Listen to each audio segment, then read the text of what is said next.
Yesterday, all my troubles seemed so far away. Now it looks as though they're here to stay. Oh, I believe in yesterday. Oh, gosh, that was terrible. I'm never going on a world tour sounding like that.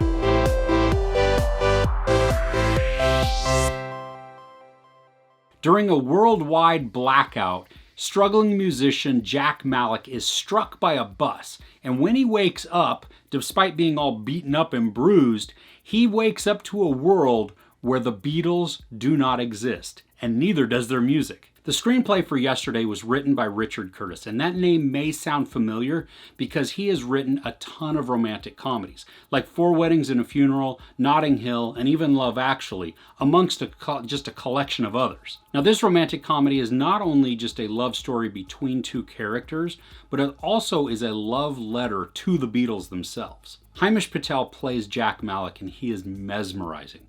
I mean, he is a blast to watch, and you can't help but just be sucked in by his performance. He's got this definite British feel to him in his acting and his delivery, and I loved it. It's kind of like that little bit of timidness. I mean, almost think Hugh Grant-ish, where he's not stumbling over himself, but he's not cocky either, where he's just a little bit of maybe humility. Maybe that's what it is. He knows that he is not the most awesome singer in the world, but when he wakes up and he sings a Beatles song and everybody's like, oh my gosh, that's wonderful.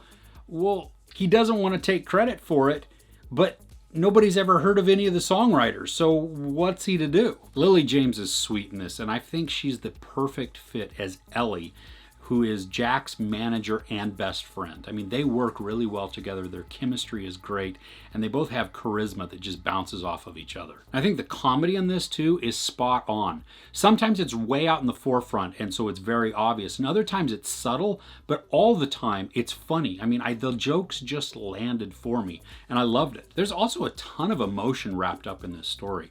And I mentioned that it's a love letter to the Beatles, and there are a couple of scenes where it really drives this home. That's about all I'm going to say on that because I don't want to spoil it for you and spoil those scenes, but it is awesome. And you can tell that Richard Curtis, I think he admires the Beatles a lot. And even Danny Boyle, who directs, I mean, he purchased, I think, the rights to like 17 or 20 songs, something like that, of the Beatles. So it had to be a very expensive venture to do, but it turns out so awesomely. Another standout performance in this is Joel Fry. He plays Jack's roadie and friend, Rocky. Now, this guy reminds me a lot of Rhys Ifans in Notting Hill, that character, because he, while seemingly an idiot or a fool, really is so caring towards his friends, and he brings a ton of wisdom in his words. The music in this is spectacular, and I'm not just talking about that they're the Beatles songs, but Himesh Patel sings the songs himself. He is phenomenal. I mean, no joke, awesome. Just, and truly in the word awesome. I mean, awe-inspiring, just wow, he did such a good job. And then his vocal qualities also remind me a little bit of the Gallagher brothers, where I could hear him singing a ton of Oasis songs too, that I think he would fit right in. Kate McKinnon plays the record label executive, and she is just playing this as a character who you do not like. And she does it well. I mean, she's kind of slimy, and just everything about her exudes like, ugh, I don't like you.